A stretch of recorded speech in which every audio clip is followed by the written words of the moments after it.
Britain and wanting to become British citizens, citizenship should not only be a matter of their choice, but should depend on actively entering into a contract through which, by virtue of responsibilities accepted, the right of citizenship is earned. By David Edgar a couple of weeks ago, and he said something about that Britishness is like a thread. It just gets woven through history and it just kind of goes up and down and round and round. And to me, I think that really made sense, that you just kind of put it in the middle of things and it just weaves its way through.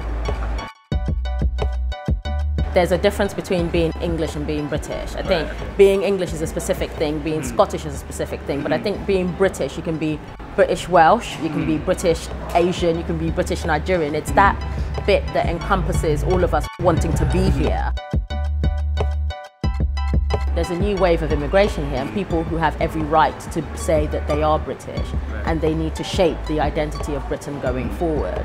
And when the new wave comes in, those people will demand the right to change the identity, and it has to be a very fluid thing.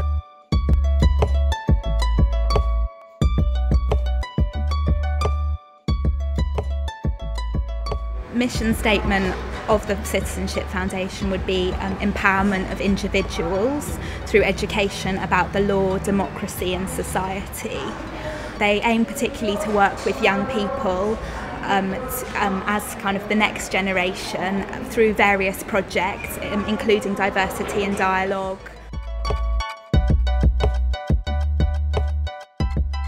And the aim of today is to get young people aged 16 to 19 and youth workers to explore these issues without any boundaries, with the help of facilitators who have particular knowledge of these areas.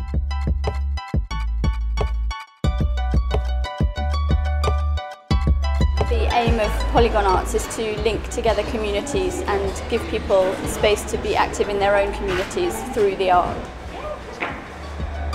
Hey, my name's Hannah Shaw. I work for Oxfam in the youth team, and we work with young people in the UK and overseas, try and get them active in their own communities and the national community and the global community.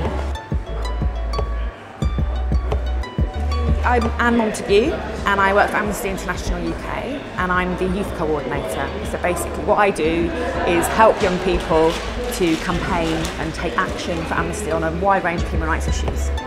We will therefore insist on the principle that citizenship comes with real rights, not available to those who do not possess it, and real and continuing responsibilities for those who do. We're really into this idea of global citizenship, and we really strongly believe that every young person can make a difference, not just in the future when they're adults and they can vote, but now, even when they're under 18. To define ourselves and not just rely on other people to define us. Giving young people a chance to express their views. They're given the questions, they're given, the facts and statistics and what's the events, and then it's for them to discuss with themselves, because young people have a lot to say, they're just not given the chance to say it.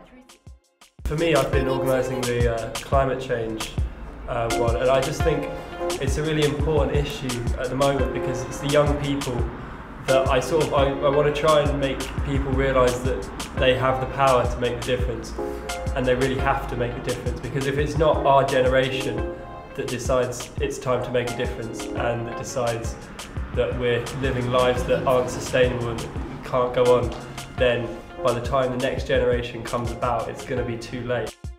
And for me, like the conference today especially, is about trying to get people to think about how does your individual action make an impact on a global framework. And also there's the positive side to that. You can be a negative impactor, or you can say, actually I've got the power to not shop here and shop here, or to pick this line of clothes and we can change the world by just individual actions, I think. It's relevant to people in their own situation, but then trying to get them to think about people in other countries who maybe experience very similar things, and trying to get them to think more globally and just not, outside their own sort of smallish worldview. The workshop I was organising was anti-terror laws and preventing extremism, and the way that kind of came about was just talk of the media and just how the media does have a biased view on certain issues, and how that can really influence individuals' beliefs. So the question really addressed was, has anti-terror laws really made the UK more safe or more dangerous environment? So we really wanted to just give the youth a voice. So it's this whole idea that actually everyone across the world has something in common and unites them, which are these basic human rights. And obviously they're abused throughout the world, as we know.